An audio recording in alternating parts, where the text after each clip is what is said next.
Hey, good morning. I'm Amanda Carruthers, and I thought I would just jump on here as my real self without any makeup, and I'm just here talking to you. If you're new to my channel, then please subscribe. I love having these conversations with people that have been here before, and if you're new, I hope you enjoy it.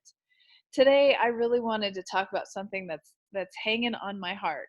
I was watching some reality TV, as I think we probably all do, a guilty pleasure. And I was watching women and men in conversations during their relationship. And I saw some behaviors that I honestly think women don't handle themselves very well.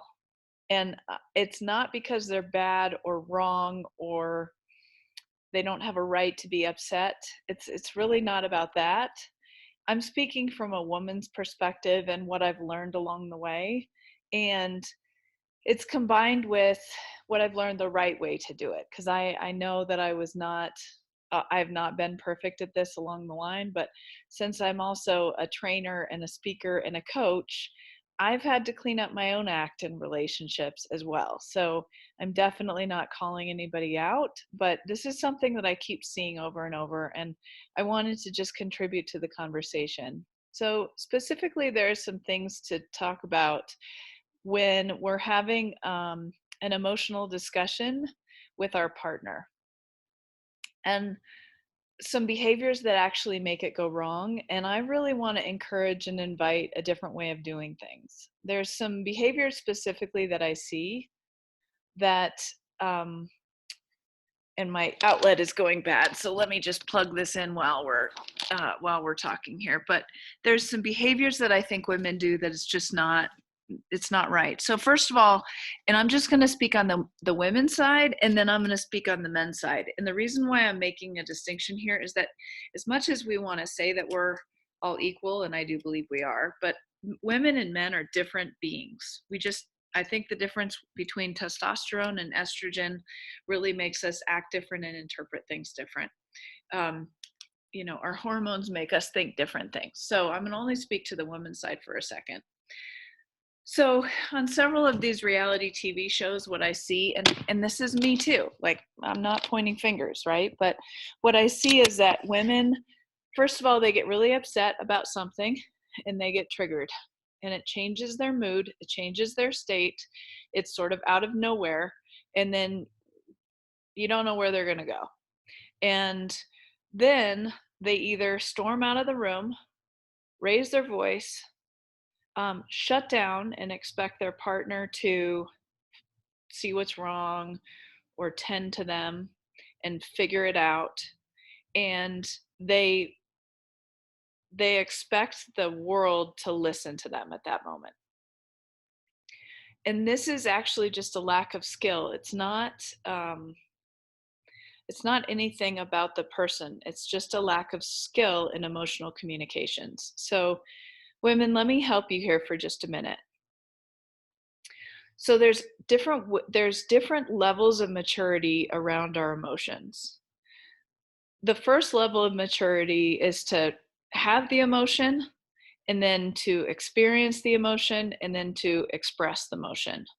There's no cognitive anything else going on.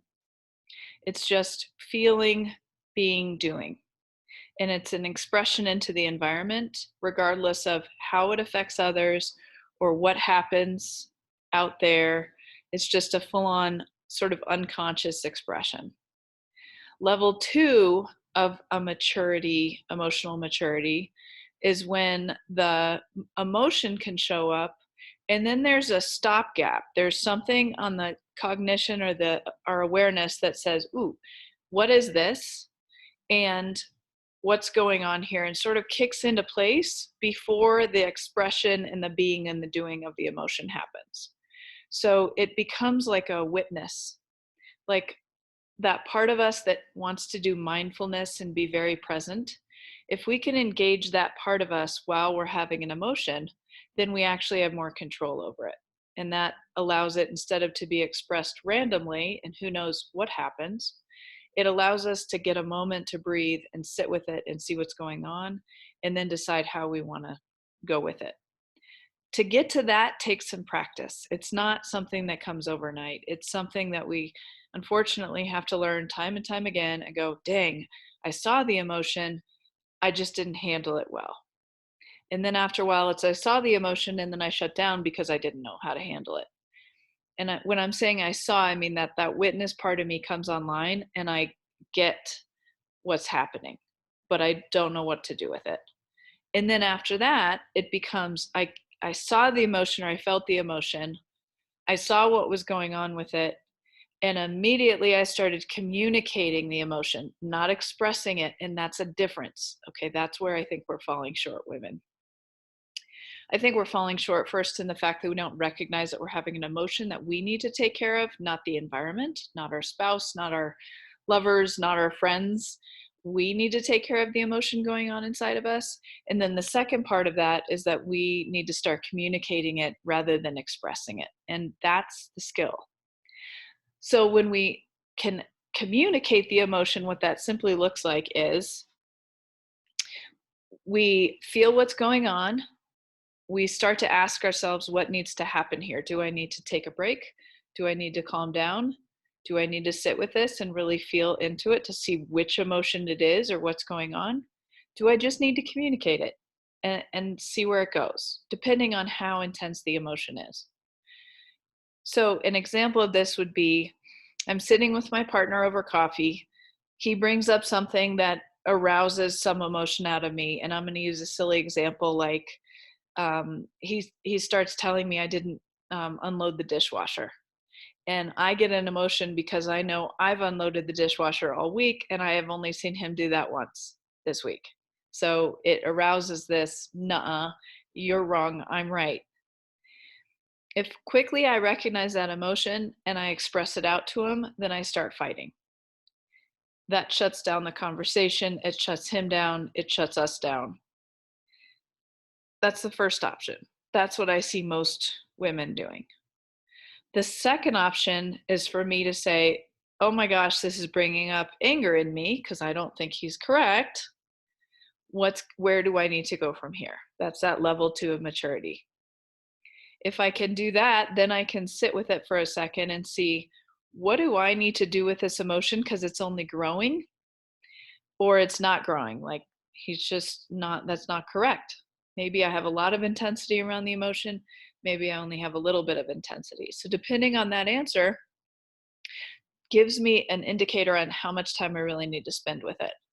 If I'm able to communicate really easily, hey, I don't think that's correct. I think you're making an unfair judgment. I actually did it this day and this day and this day and this day. Are you really sure about that? Or tell me what more of what you mean. Then we can carry on the conversation. If I'm unable to act that way because the emotion is stronger than that and I can't communicate that clearly, then it's my job to sit with the emotion until I can get clear and communicate that way. At this point, I'm not actually interacting or coming back to the conversation. I'm not responding to my partner.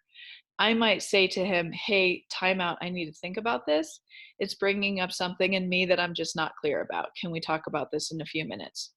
So it goes from, if I go back to the actual conversation, partner says to me, hey, you didn't you didn't empty the dishwasher all week. And I could say immediately, wow, that brings up an emotion in me. I'm not sure about it. Can you give me a few minutes to answer you back on that one? Simple as that. Now, if the partner is healthy in relationship with me, she will go, yep, absolutely no problem. Or I get it, or sure, or something.